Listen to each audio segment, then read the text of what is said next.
Now, the top of the hour on the Progressive Voices channel on TuneIn presents the Green News Report. Attacks by both the U.S. and Iran have been escalating past military infrastructure to actual civilian infrastructure. U.S. and Iran target vital civilian drinking water facilities. We're in the midst of one of the most significant economic upheavals in generations. Public backlash rises against resource-hungry data centers. Plus, Carney and Ford said that we should help when they could have avoided this problem. super genius Republicans call for punishing Canada over climate-intensified wildfire smoke. All of those super geniuses and more straight ahead from BrandBlog.com. I'm Brad Friedman. And I'm Desi Doyen. Stand by for 6 minutes of independent green news, politics, analysis, and snarky comment. I told them, you got to stop these fires from coming in and, poisoning our air. Our air has been poisoned.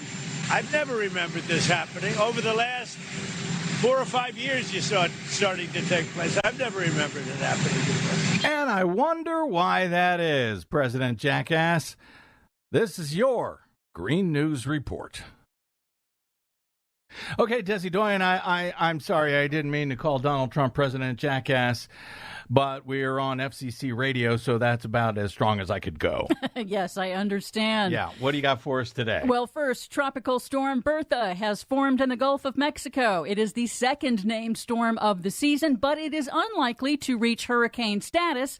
Wherever it goes, we'll see heavy rain. Meanwhile, the Iran war has escalated again with missile strikes on civilian infrastructure in the Persian Gulf, which can be considered a war crime. U.S. missiles have damaged or destroyed civilian bridges, water infrastructure, and desalination facilities after Trump publicly threatened to do so. Kuwait says Iran damaged their power generation and water desalination plants. With the Strait of Hormuz still disrupted, Yemen's Iran-backed Houthis on Monday announced a naval blockade against Saudi Arabia in the Red Sea, the other major Middle East oil export route that has been a critical alternative for shipping oil and gas. It's all going very, very well. Oil industry experts warn that commercial oil inventories are now at their lowest levels in recent history as the Iran war squeezes global energy supplies. If shipments of oil and gas don't increase soon through the Strait of Hormuz, they say the world has limited capacity to withstand a longer-term supply shock. In the U.S., gas prices have jumped back up to an average of $4 a gallon, again driving up inflation. The Financial Times reports that Donald Trump failed to carry out his promise last year to refill the U.S. Strategic Petroleum Reserve back before he attacked Iran when oil prices were still cheap. Various outlets estimate the SPR has about 6 weeks of crude oil supply left, the lowest inventory in 45 years. Oh, this will be fun. In other news, New York and New Jersey battled torrential rains and flash flooding that inundated roads and subway stations over the weekend, plus toxic wildfire smoke, but it all cleared up just in time for the World Cup final. And because we live in the stupidest timeline, Republican lawmakers have called for punishing Canada over the pall of wildfire smoke that has blanketed the Northeast, even though fires in Minnesota are also contributing. Canada's prime minister responded that the U.S. needs to take greater responsibility for fighting climate change. Yep. Studies show that we are seeing a dramatic increase in wildfires across North America as higher temperatures and drought conditions driven by man-made climate change extend the summer fire season. Climate scientists warn that as long as humans continue to burn fossil fuels, global temperatures will rise, droughts will worsen, and we will see bigger, more frequent wildfires and smoke events. Even Donald Trump admitted it. You heard at the top saying, I don't remember seeing this. 3 or 4 years ago. That's right, President Jackass. Oh, did I say that already? Finally, public backlash is surging against energy and water-hungry data centers. The NAACP has sued Elon Musk's massive XAI data center in Mississippi, alleging it is illegally operating an unpermitted power plant with 27 gas turbines spewing toxic air pollution into black communities already suffering from disproportionately high rates of respiratory illness. Cheyenne, Wyoming banned a controversial Meta data center from the city water system after it dumped bacteria-contaminated wastewater into the system, requiring months of costly cleanup. Wow. And in New York, Democratic Governor Kathy Hochul has implemented a year-long moratorium on approvals for new hyperscale data centers in order to develop new regulations on energy use. Hochul's moratorium preempts state lawmakers' broader ban on new data centers. The governor cited soaring electricity bills. We'll take what we can get for the moment. For much more on all of those stories and the ones we couldn't get to today, check out our website at greennews.bradblog.com. I'm Brad Friedman. And I'm Desi Doyen. And this has been your Green News Report. Please help Progressive Voices support the Green News Report by stopping by bradblog.com/donate.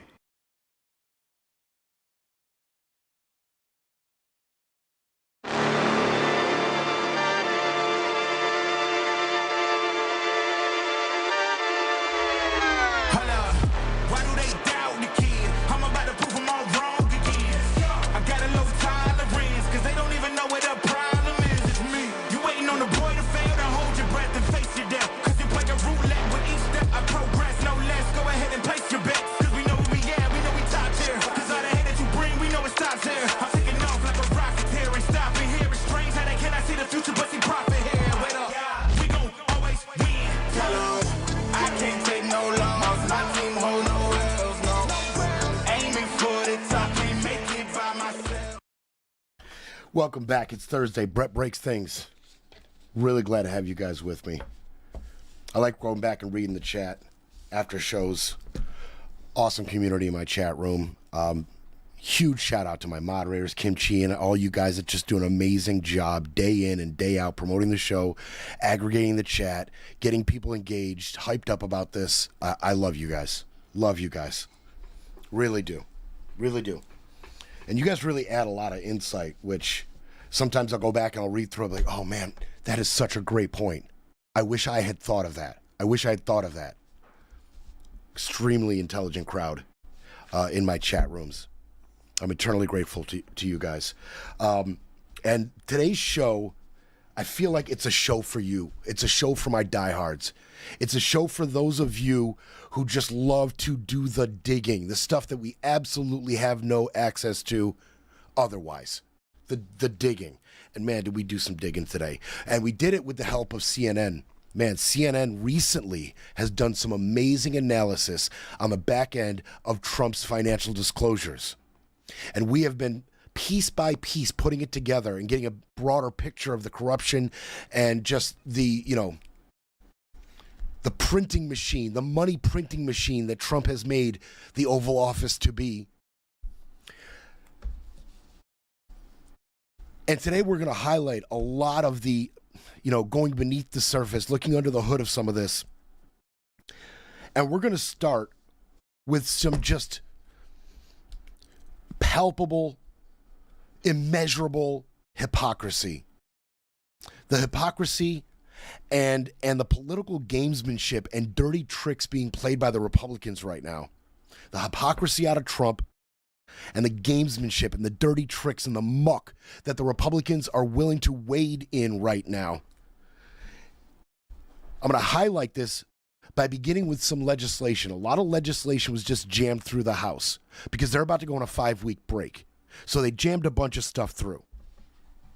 Not a lot of it has much of a chance to make it to the president's desk as is, but the House, always showing their loyalty to Donald Trump's agenda, philosophies, visions for this country, the dismantling of democracy, the unitary power afforded to the executive office by our Supreme Court justices.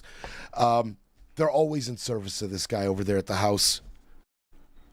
Luckily, polls are showing, analysts are showing, we have an 83% chance, as is, if elections go off without a hitch, free and fair, no, no ICE agents at the polling places, with the USPS actually picking up your mail-in ballot, basic free and fair election stuff, basic democracy stuff. If that all happens, we got an 83% chance of flipping. But as is, the House is just a facilitating body for the Trump agenda. They just facilitate the Trump agenda. And the numbers are getting closer and closer, more and more narrow. In some of these cases, some Republicans are coming over and some Democrats are coming over. It's the usual suspects, but we got to flip this thing to avoid stuff like this. Now, when I started this show, one thing we were talking about quite a bit was Josh Hawley's effort in the Senate to push through some bans on congressional stock trading. Back and forth. He tried to be clever about it and say, hey, we'll exempt the president and the vice president. This will just be for, Congress, the House and the Senate. And we got to get this through. And he tried to exclude Don in it to give it a better chance of being signed when it got to his desk. It never got there. Got stalled out. Here we are again. But this time, it's not a real effort. You got to see these dirty tricks the Republicans are playing right now. See their strategy clearly. They reintroduced a ban on congressional trading. Specifically, not really a ban, but some hardline regulations, like they had to provide up to 14 days notice before they sell any stock. And any dividends they make from investments prior to their position, they can reinvest. They have to disclose it, of course, but they can reinvest dividends. But it's specifically the 14 days notice before selling stocks. That's the big one. Why? Because it prevents one of these criminals in Congress who sit on a very influential committee, say a committee that regulates pharmaceuticals, buying up a particular drug company stock because they're about to release this fantastic new drug. And this person sits on that committee that regulates the drug. And then he catches wind, or she catches wind, that that committee's not going to recommend the drug. It's got problems in testing, whatever. And we're not going to recommend it. We're not going to allow it to go to market. He finds out before everybody else, and he dumps his stock in that company before it plummets. That's why 14 days notice before selling any stock. That's why. Big fines, slap on the wrist, this and that. But rules in place is what the Republicans were proposing. That would have been fine. Know this. One, the Republicans don't actually want this. They had a chance to do this earlier without pissing off Don, and they didn't take it. They don't actually want it. The Democrats have supported these measures and would have supported this one. But the dirty trick, here it is. The Republicans shoved in there SAVE Act philosophies and laws. They jammed the SAVE Act principles into this ban of stock trading bill. That's right. Restrictions on mail-in voting, voter ID at the polling place, which nobody is against. Having to show your ID before you actually vote, right there. Nobody's against that. An overwhelming majority of Democrats and independents, along with Republicans, support that. But jammed inside is mail-in voting restrictions. Restrictions like you got to send in proof of citizenship days before you get your mail-in ballot picked up. It has to be, received by the election office, a proof of your citizenship before they'll pick up your mail-in ballot. But as the Republicans know, access to that kind of proof, not all Americans have it. A huge swath of Americans do not have easy access to that type of proof. Also, some registration restrictions. All jammed into this ban on stock trading. Here's the dirty trick. The Republicans knew damn well that the Democrats would never vote for a measure that has those SAVE Act principles jammed in there. So now on the surface, it looks like Republicans tried to ban stock trading and tried to do voter ID at the ballot. They'll leave out some of the other stuff. And the Democrats voted against it. The Democrats voted against banning stock trading, and they voted against voter ID at the ballot place because they're corrupt and because they hate free and fair elections. Boom. They handed themselves, they manufactured their own talking point. And the Dems played right into their hands. They had no choice based on prior philosophy and prior voting history on these issues. Because they've been so ardently against the suppression of voting that is baked into everything the SAVE Act is, because they're against that, they had to be against this. How about that? How about that? The American public is vastly, overwhelming. 83% of the American public thinks that we should ban trading for congressmen. So now, going into November, they get to push the talking point. The Dems voted against banning stock trading. They voted against voter ID. They know how many Americans are in favor of voter ID at the ballot and how many Americans are in favor of banning stock trading. An overwhelming amount in both instances. And they've got the Dems voting against both measures because they jammed in a bunch of vote-suppressing, scrubbing measures to take away your mail-in vote, measures to make it easy for American citizens, whether you were born here or received, citizenship status, however you're an American citizen, they know how little access many Americans have to proving these things quickly in a timely fashion, getting down to the registration office, making sure everything's correct, and this short little time frame. They know, the Republicans know that this is flat out voter suppression. Everybody knows it.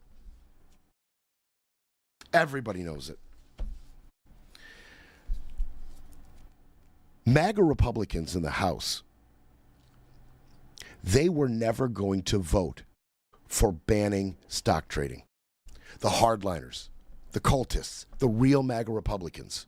Not only would it stop a bit of their own gravy train, but they are doing their cult leaders' bidding, which is don't let a damn thing pass until the SAVE Act passes. We talked about that. Don has said it time and time again. Everything else is unimportant. Only the SAVE Act is important. Nothing should go through Congress until the SAVE Act does. And there are hardline MAGA zealots in the House that take that to heart. And they were not going to vote for this banning of stock trading unless the Republican leadership in the House added the SAVE Act language. So now they got the hardliners on board.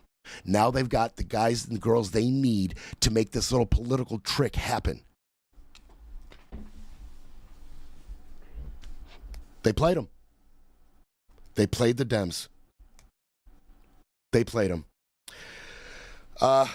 Thomas Massie tried to stop a lot of this. He tried to stop a lot of things over the last couple days that went through. Obviously, Massie has reason to speak out against this administration. Donald Trump supported his opposition in his primary for a seat that he was beloved in Kentucky. Now he's out. He's lame duck. He, like Cornyn, like Cassidy, have an axe to grind. But Massie this was his posture well before he lost his primary. This has been his posture for a couple years now. Vocal critic of the war in Iran. Vocal critic of the handling of the Epstein files. Vocal critic of Trump overall for a couple years now. So this isn't some kind of left turn for Massie. He has been consistent, unlike Cornyn, unlike Cassidy. He said, we are voting on a stock trading ban for members of Congress, but Republicans added voter ID legislation. Not to get Dems to vote for voter ID, but to get them to vote against the stock trading ban so they can use it in the November election. That's exactly what they did. Massie warned us they were going to do it. He displayed it. He talked about it hours before the vote. He tweeted about it, and then they did it. And the Democrats fell for it. They had no choice. I'm not blaming them. They were victims. They didn't really, when I say they fell for it, they were victims of this. These are the type of games you can play when you have a majority. And the Republicans are playing every game. They're using every dirty trick, any tool at their disposal, because they're going to get their ass kicked in November. So these are the tactics they employ.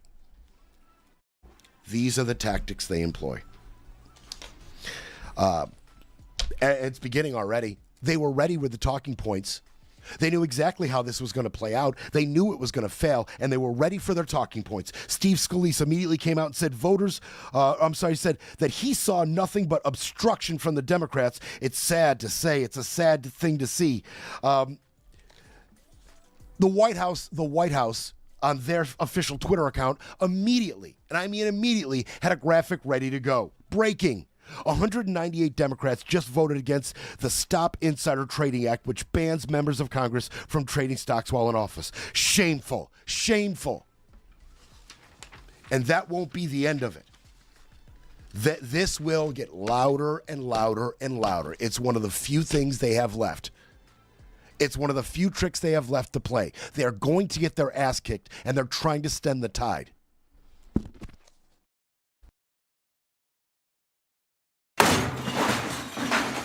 It's time for a quick break, then we break some more. You're listening to Brett Breaks Things. Remember the promises? No more wars. Release the Epstein files. Lower gas prices. Cut inflation. Drain the swamp.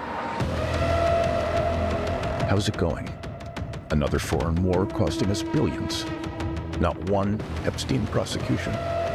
Gas headed to record highs. Inflation skyrocketing. Drain the Swamp became corrupt insider trading. Billionaire surrounded by billionaires.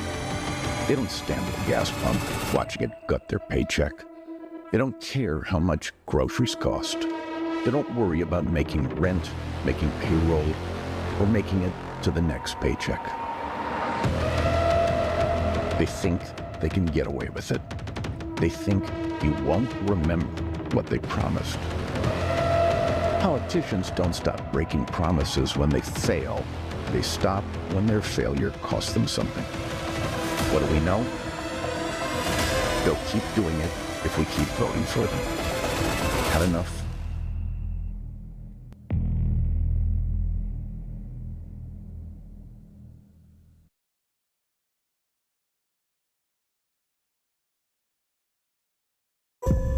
You did everything right. You worked hard. You played by the rules. You bought a house, raised your kids, paid your taxes. You were told that made you middle class. That made you safe. Nobody told you they were going to change the rules. Your grocery bill is up $400 a year. Because of tariffs they told you other countries would pay. They lied. You pay more at the pump while we spend billions on a foreign war they promised would never happen. Your parents are on Medicaid. They worked 40 years for that coverage. Republicans cut their benefits while passing tax cuts for billionaires. You can't afford to get sick. Prescription drug prices keep going up. But Republicans are building a $1 billion ballroom for parties you'll never be invited to. They don't care. The majority of Republicans in Congress are millionaires. Many are multimillionaires. Some are worth more than $100 million. A government of millionaires making decisions for people like us who aren't and never will be. They think there's nothing we can do. Had enough?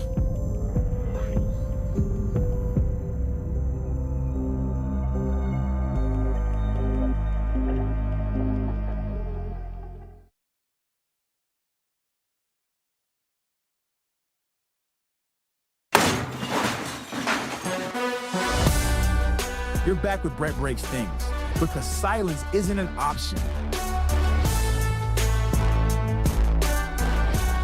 All right, now, just so you know, that will face major opposition in the Senate.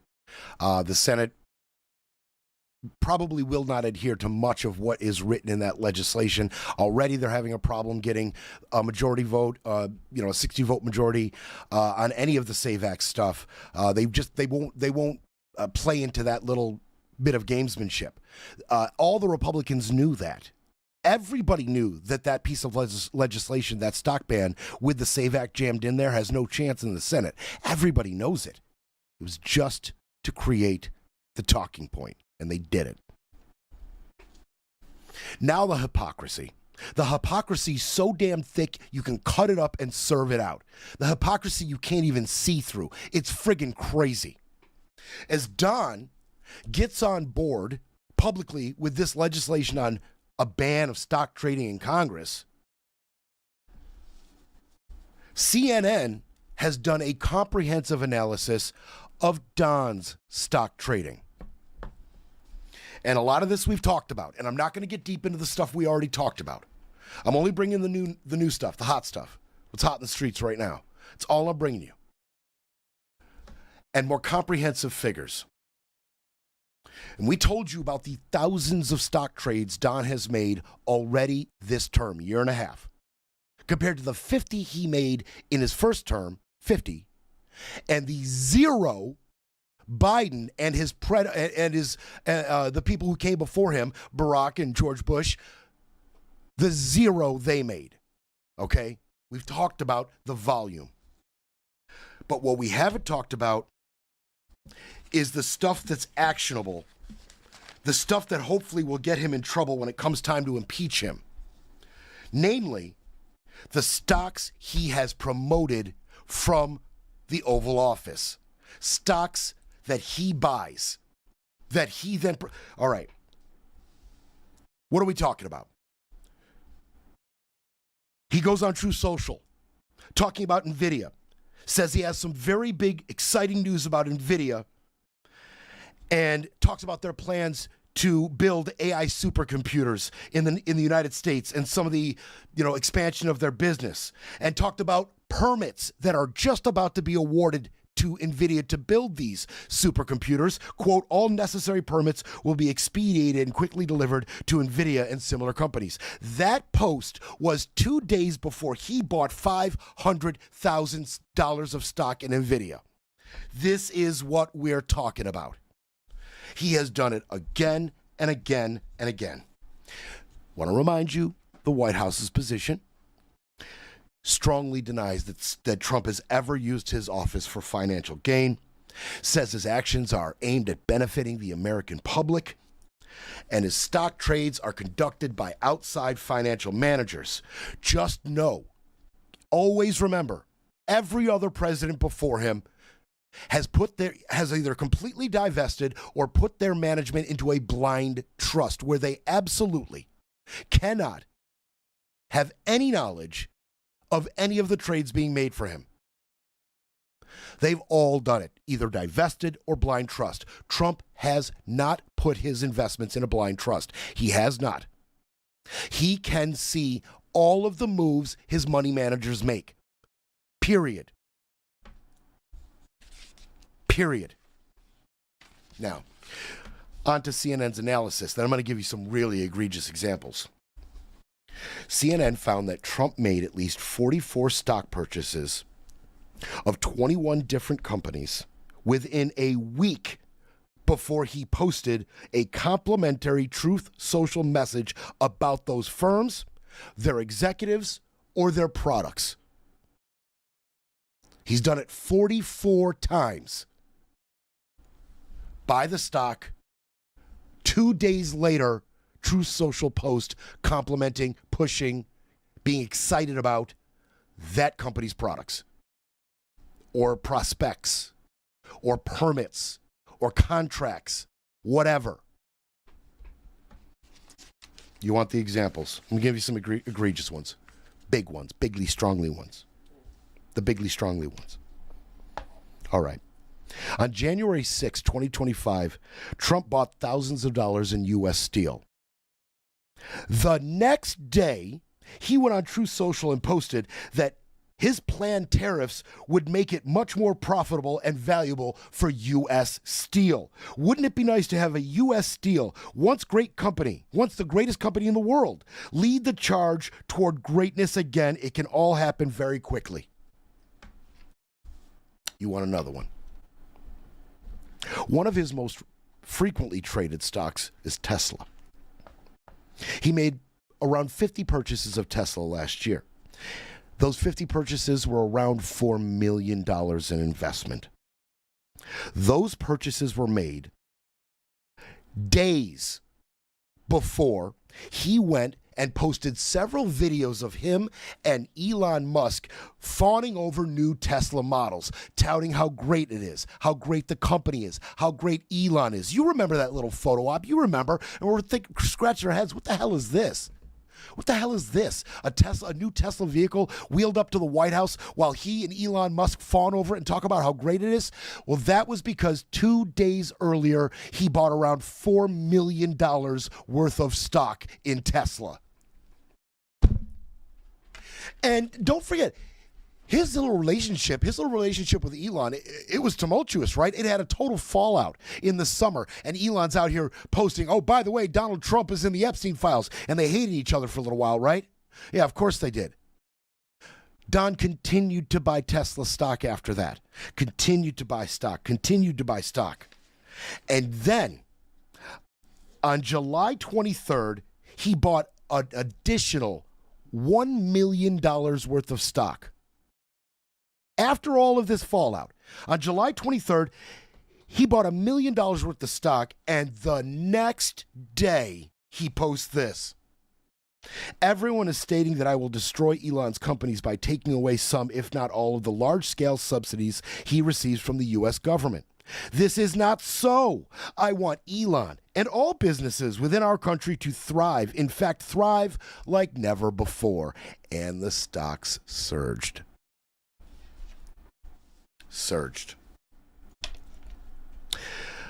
On March 10th, he bought around $50,000 per company in 3 companies: GE Aerospace, Eli Lilly, and Apple. 50,000. 2 days later, he jammed all 3 of those companies into a Truth Social post touting their greatness.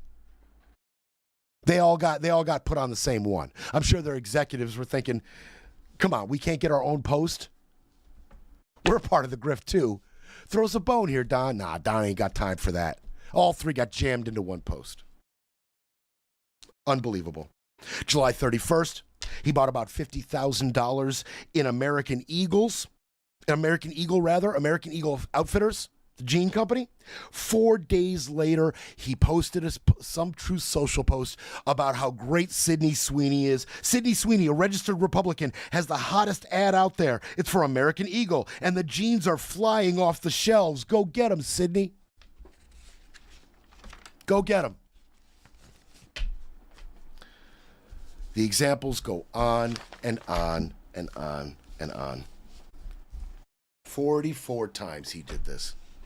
44 times he leveraged the power of his social media imprint into cash for himself from the Oval Office. He is privy to the permits that were granted to NVIDIA.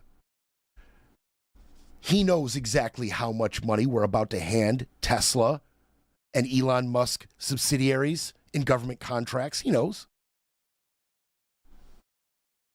And he knows the effect a post by him will have. Not just for those companies, for larger markets as well. Much larger markets. They are not even trying to hide this particular grift anymore. Quite the opposite. Don is cashing out in a new way over this particular grift. I invest in something, then I talk about it from the Oval Office, and it does well. Or the grift involving, I make a tweet or a post about how Iran isn't behaving well and we're going to bomb some stuff, that has effects too, right? When he talks about a negotiation being worked out, oil prices go down. When he talks about hostilities resuming and we're going to bomb a whole civilization, oil prices go back up. Big money. Big markets. And now Don is cashing in on this. He has released a brand new data feed called API, Application Program Interface. This will offer to those who pay him a small jump in notifications by the president. Faster access to what the president is about to say on Truth Social. That's right. This is going where you think it's going. This is going where you think it's going. The people who will cash out on this are not only Don, but those people positioned in our government who, when they say something on social media, it moves markets. Who are we talking about? Kash Patel, RFK Jr., Don Jr., the big voices who say things about the big markets from within the administration or Don's family. These are the people that are going to cash out on this new data feed, okay?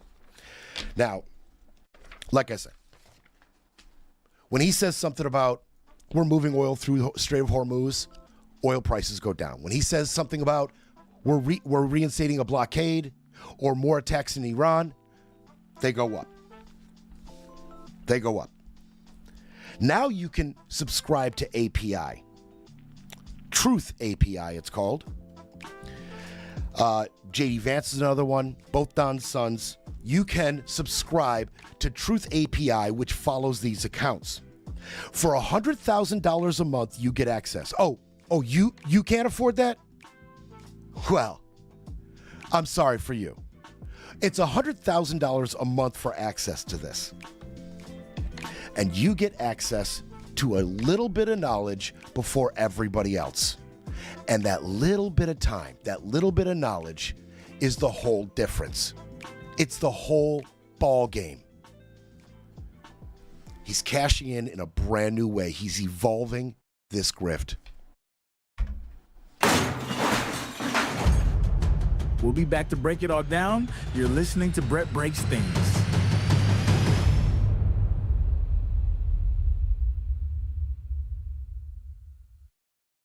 China.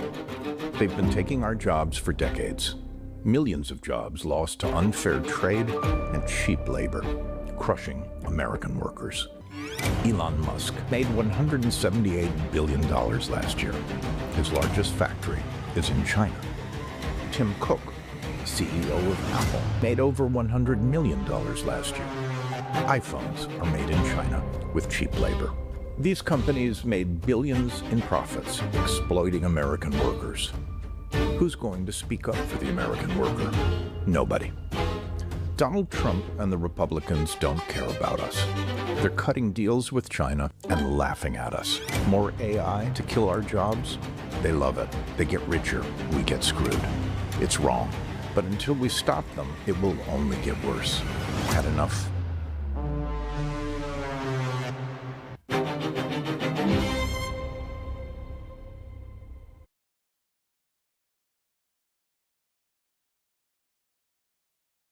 You work hard and pay your taxes. You play by the rules.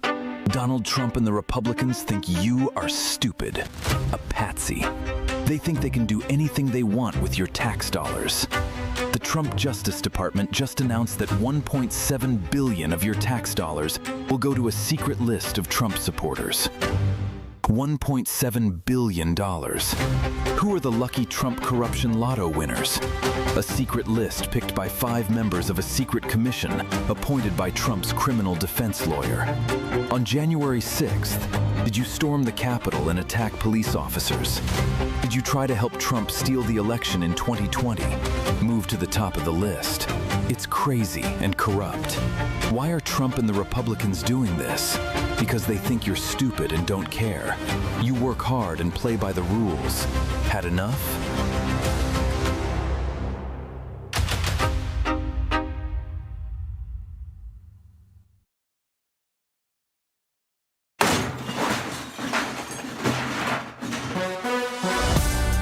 Now back to Brett Breaks Things, smashing spin, silencing the noise, and keeping it all facts. No fluff. Okay, this is how this particular grift works.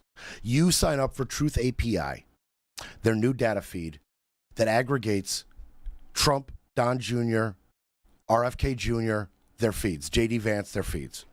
$100,000 a month. What it does is it gives you access to an algorithm that instantly scans any of their posts for keywords. First, it instantly scans any of their posts for keywords like Iran, ceasefire, thank you for your attention in this matter. Keywords. Then it immediately assesses, it immediately analyzes the impact on the market, one way or the other, immediately. Then it automatically links to another system that executes buy and sell orders. Okay, so it gets the posts, assesses the market impact, and buys or sells. This all happens in milliseconds. Milliseconds. You at home doing your trading? You like to watch how these big markets move based on what, our president says? Making a little cash? You're about to make less. Unless you got $100,000, you're going to be behind. Unless you have $100,000 per month, you're going to be behind now. You're going to make less money so Don can make more. And the mega corporations, the mega firms, 5 have already signed up. They are not publicly disclosing which five mega firms have signed up already, but they have. Now, already, 2 million shares were traded in the energy and industrial stocks in a single minute following 2 posts about Iran recently. 2 million in a minute off of 2 posts. And in those markets, on those posts, this is crazy. There was a 2% price swing in those markets within a few seconds of the post. That means not only are these mega firms getting the information for quicker than you, before you, but they are moving major amounts that swings the market immediately before you, making major money that you don't get to make. All you need is $100K. It's no biggie. You want to stay ahead of this? $100K. No big deal at all. No big deal, right? No big deal. It's right in your face. Not only does he fully understand the impact of what he says on Truth Social from his position, he's cashing out on it personally by promoting his stocks from the office. And now he's giving you a chance to get in on the grift if you let him wet his beak. If RFK Jr. wets his beak. If Don Jr. and Eric wet their beak. Give them a chunk because they're going to be the ones moving the market for you. They're going to be the ones that say things that are influential to the market. If they don't go on Truth Social, or if, they're tight-lipped about policy or tight-lipped about the situation in Iran, well, then how can you grift everybody else out of this major market, cash out? Of course, they have to be, they have to be compensated for their services. They're going to be the ones that allow you to make this cash, should you pony up the $100,000. So they got to wet their beak. Don Jr. wetting his damn beak. CNN didn't just do a comprehensive analysis on Don's stock trading. They did another comprehensive analysis, did CNN, on something that I've been banging just relentlessly. A topic that I keep hitting time and again. I'm only going to bring you the good stuff, the big numbers. And I did a little deeper dive because the impact is very real. Putting our military specifically in a more vulnerable position is very real. When we're talking about Don Jr., we're talking about 1789 Capital. I've done this show a couple times, but I'm telling you, I got new stuff for you. Thank you, CNN. And I had to do some digging myself to really drive these points home, and we did it. Oh, we did it. But CNN, thank you very much. Thank you very much. CNN's analysis centered around Don Jr.'s assets surging since his father took the office once again, especially defense contracts and loans, specifically defense contracts and loans. $1.6 billion has been awarded to 10 different defense, space, and software companies backed by 1789 Capital during the first 500 days of President Trump's second term. $1.6 billion of our dollars have been handed in a vast majority of them have been handed to Don Jr. in no-bid contracts. No bid. Here's your cash. The president's son. That is a 79% increase in money given to 1789 Capital firms compared to the last 500 days of Joe Biden's term, okay? 80% jump in cash given to Don Jr. 80% jump. And there is $1 billion plus more that has already been earmarked. It's pending, on track to be given to other 1789 Capital firm companies. 1789 Capital-backed companies. Another $1 billion plus is about to be given to them. About to be given to them. And like I said, the vast majority. Now, the exact number, I tried to get the exact number of how many 1789 backed companies received a no-bid contract for our cash. And it is not publicly disclosed how many, but it is a vast majority. That's all we know. We don't know the exact number, but it's a majority of them. No bid. No bid. Now, Don Jr. is not the founder of 1789 Capital.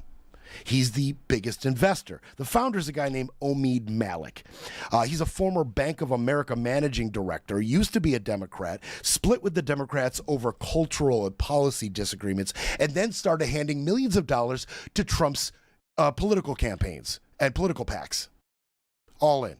Because the grift had been presented to him. And he was on board.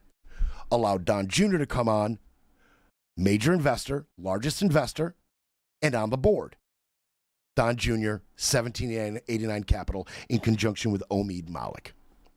But who else is influential? Who else is damn near crucial to the success of 1789 Capital getting our cash? $1.6 billion of our cash handed to him.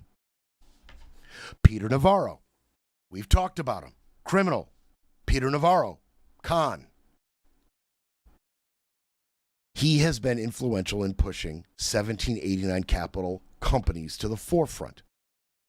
Most recently, we talked about the need for rare earth magnets. Rare earth magnets. Just recently, the Trump administration announced a $600+ million loan to be given out to one of 24 rare earth magnet companies so we can start fast-tracking the development of these magnets.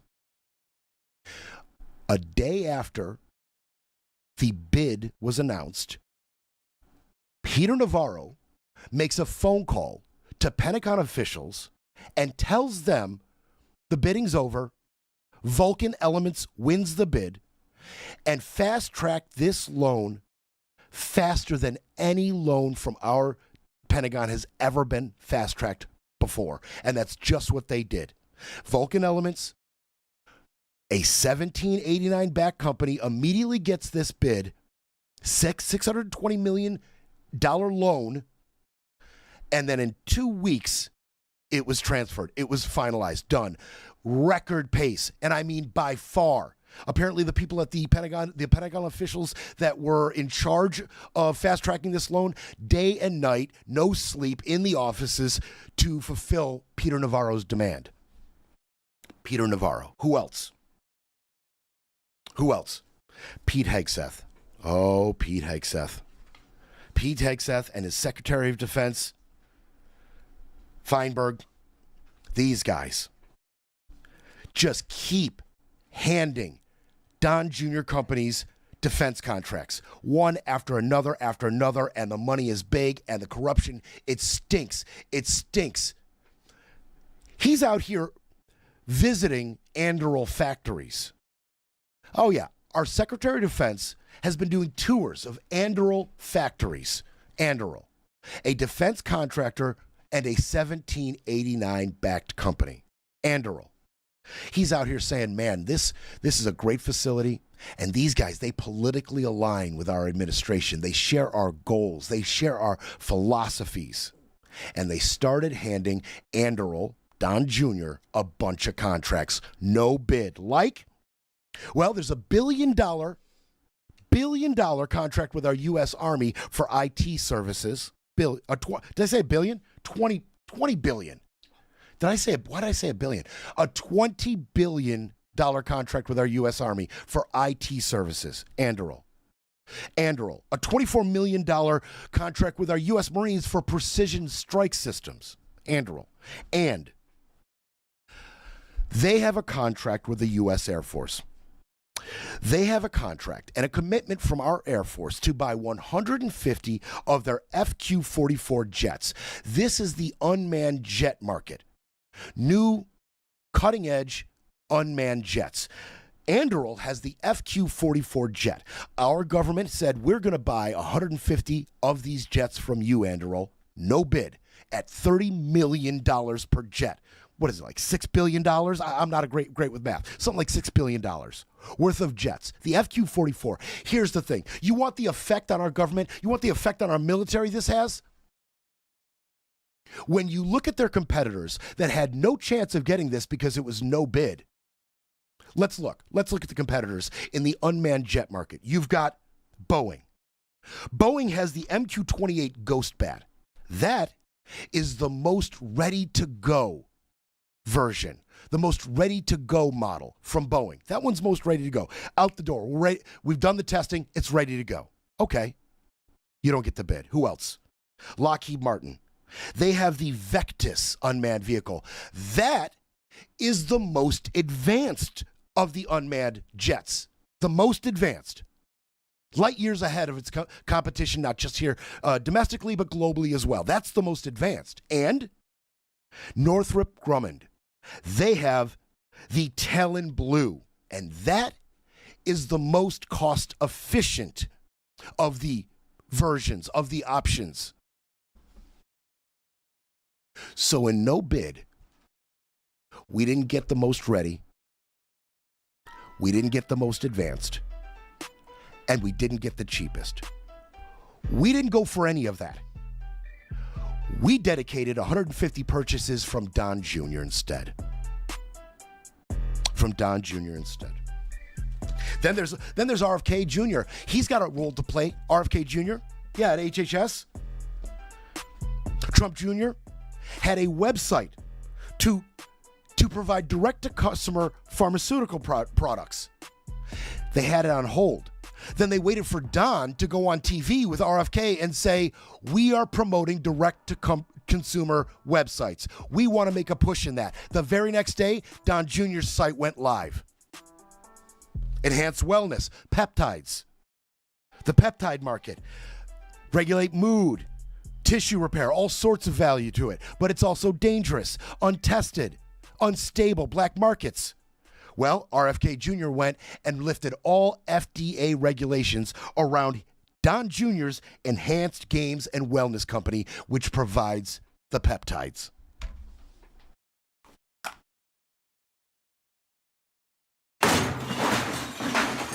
Breaking politics, breaking narratives, breaking news. But first, we need a coffee break. The average American spent $4,200 more last year just keeping up with inflation. What did Donald Trump do? He made it worse. Much worse. Donald Trump's cabinet has a combined net worth of over $700 billion. His own family is making billions. They don't buy gas like us. They don't buy groceries. They don't check airline prices. They have their own planes. Donald Trump's private war is killing us. He doesn't care. Nobody around him cares. They live in a different world. Must be nice. They think we're stupid, and we'll keep voting to keep them in power. What do you think? Had enough?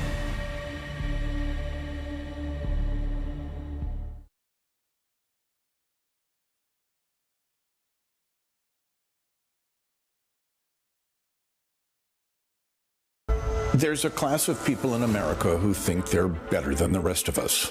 You know who they are. You've always known. People with enough money and enough connections that the rules everyone else lives by simply don't apply. The Epstein class. You were promised their names. You were promised exposure, accountability, truth. The files are still hidden. Why? Because the powerful are protecting the powerful. They don't care about us. We were promised no more forever wars. America first. Bring them home. No more spending American blood and treasure on conflicts that never end. How's that going? We're now $50 billion into a war that nobody voted for.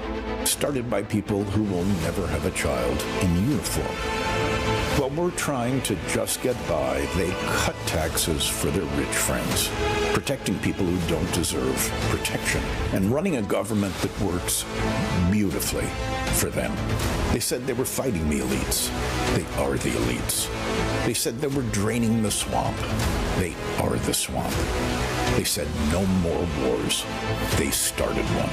And they're counting right now, today, on you being too angry, too tired, or too distracted to notice.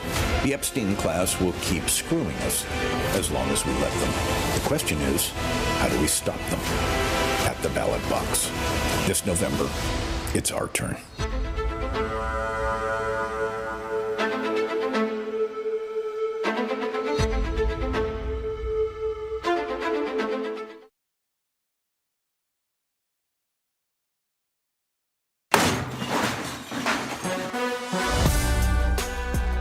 Brett breaks things because someone has to. So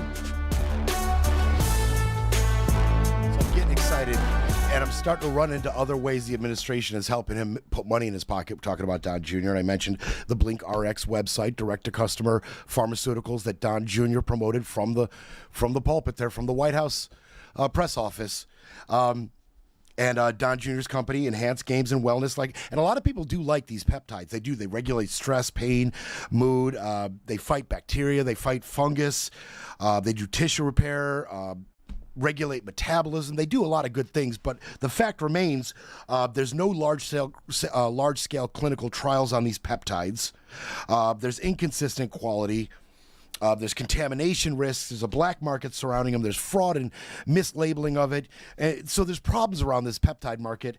But look, RFK Jr.'s out here trying to make Don some money, so the FDA eased all of its restrictions on the peptides. Don Jr.'s cashing out. And then there's the Juul e-cigarettes. You remember there was going to be a crackdown on those Juul e-cigarettes. Well, I don't know if you know this, but Juul is also a 1789 backed company, Juul. And as soon as Don got back in office and RFK Jr. got in his position, the FDA reversed all the sales bans on Juuls. All the sales bans, all the flavor restrictions, lifted all of it.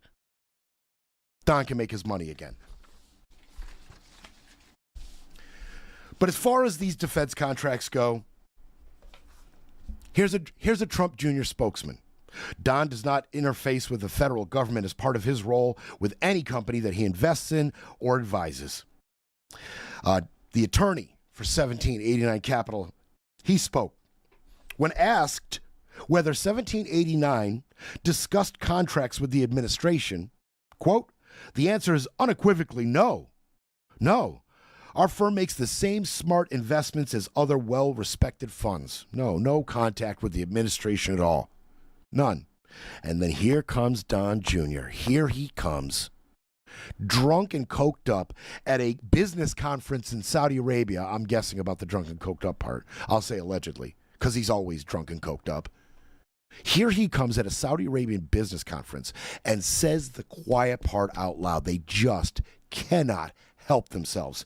We understand what makes the administration, we understand what the administration wants to do because we help craft some of the messaging so we can be on the outside but still have the understanding of what they plan to do.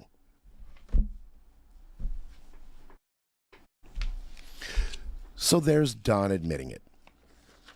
There's Don Jr., rather, admitting it. What can be done about it? Well, let's get to November. And let's get some of these committees swapped. Let's get some Democratic-led committees. Let's get some oversight. Let's get some inquiries. Let's get some subpoenas. The process has already started. Even before November, the House Oversight Committee started its own inquiry over the conflict of interest around Don Jr., 1789 Capital, them being handed no-bid contracts from a government run by his dad. The inquiries have begun.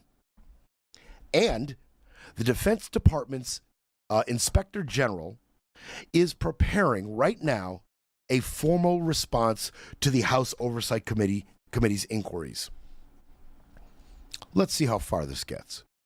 Let's see how far it gets before November, and then let's see what happens after November. But the ball is already rolling. Be patient. Be patient. We'll get there. 83% chance we flip the House. And what was a pipe dream in the Senate, most analysts are saying is maybe a 50-50 prospect. A 50-50 prospect, whether Republicans will maintain the majority in the Senate. Just wait. Again, assuming we have free and fair elections. Assuming you can still mail in ballot. Assuming there's no U.S. agents posted up at the ballot places. Assuming Don hasn't declared some national emergency or another. Let's see where this little conflict with Iran goes by November. Assuming Don doesn't declare some national emergency and shuts down voting altogether. We haven't talked about that particular option much because we're hoping it's not much of an option. But it could happen. It could happen. Now, I do want to finish the show by looking at the other two pieces of legislation that passed the House. One, the NDAA, the National Defense Authorization Act. This has passed.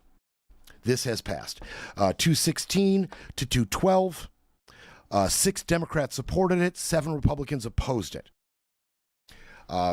This is to increase our defense budget to $1.15 trillion.